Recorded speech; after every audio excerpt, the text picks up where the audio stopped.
Hello，大家好，这里是杜华说，欢迎来到我的频道。今天继续讲球。今天呢，我们先从英超的部分跟大家来解说。那么英超今天有5场比赛，其中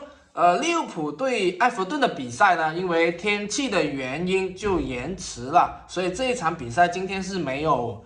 比赛，没有去对抗啊。那么这个呢？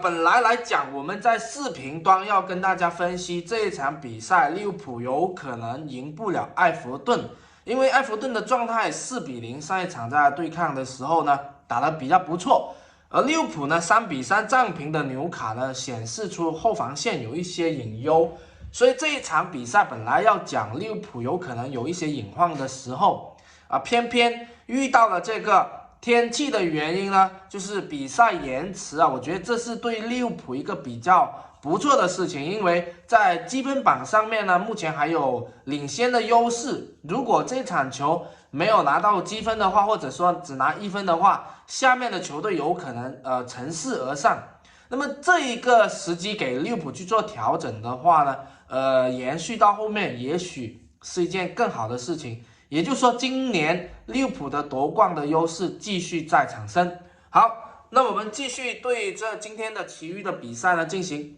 比较简短的分析。因为今天我们的影片发的比较晚，所以概括一点去跟大家去陈述。第一场是纽卡对南安普顿，这一场呢看好主场的纽卡，就是有可能一个净胜球拿下对方。10号球员跟21号球员的期待。那么第二场是布伦特福德对纽卡斯，刚才已经有讲到，纽卡斯在上一场呢，有痛击过利物浦，特别是在左翼呢连续爆破。其实纽卡斯上一场打得非常凶，在这一个情况下，客场去挑战布伦特福德，而布伦特福德今年的这个主场的状态也是比较不错的啊。这一场球我是比较看好双方继续握手言和。那么第三场是水晶宫对曼城啊，水晶宫的主场可以说是防守比较突出。那么曼城呢，因为德布劳内的回归呢，可以宣布就是整个球队的主心骨回来了。我觉得曼城可以就是抵抗住主场水晶宫的这个攻势以及防守的煎熬。曼城今天依然爆出了人员的伤缺啊，特别是连阿坎吉都有机会就是待定还不完全能够出场的情况下，今天的曼城依然是在就是轮换的阵容上呢是比较的单薄的。福登也是因为流感支气管炎的问题呢不能够上场啊，所以整个的进攻呢，我觉得会打得更加的干脆。同样的，曼城又恢复祭出就是高位逼抢的态势，去造成水晶宫在后防线上的这个防守的漏洞，从而使左边路的格拉利什或者是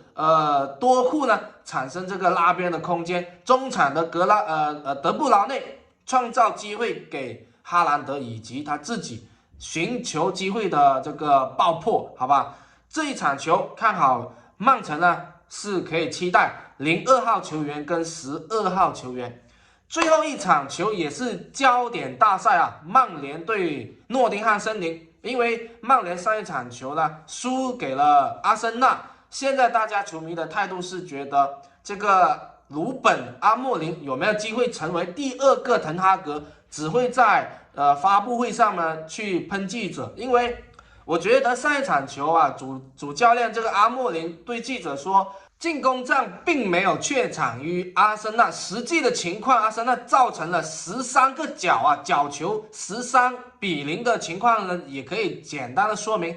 主要是阿森纳的进攻完全全场碾压了曼联，所以2个角球获得的这个进球呢，不是偶然的，因为13个角球缔造出来的角球的机会一定会产生，所以呢，这个曼联可以说是完败，上一场球是完败。那这一场球回到了自己的主场的情况下呢，对战诺丁汉森林。今年的诺丁汉森林又是比较的有状态以及有进攻能力的，面对比较防守薄弱的曼联呢，诺丁汉森林是有获得进球的可能性。那么这一场球主场的曼联，因为舆论的压力，如果没有拿下来，帅位就是会被人打上一个问号，就是这个阿莫林的执教能力有可能就是会跌落神坛，好吧？那么主场的曼联今天还是被看好的，我觉得有可能可以去选择单挑21号球员，或者是如果是单挑的话，我们走21号球员。全场的补充呢，我们期待10号跟20号。今天继续看好主场的红魔曼联，可以在主场拿到3分，好吧？这就是今天比较简短的比赛分析，谢谢大家。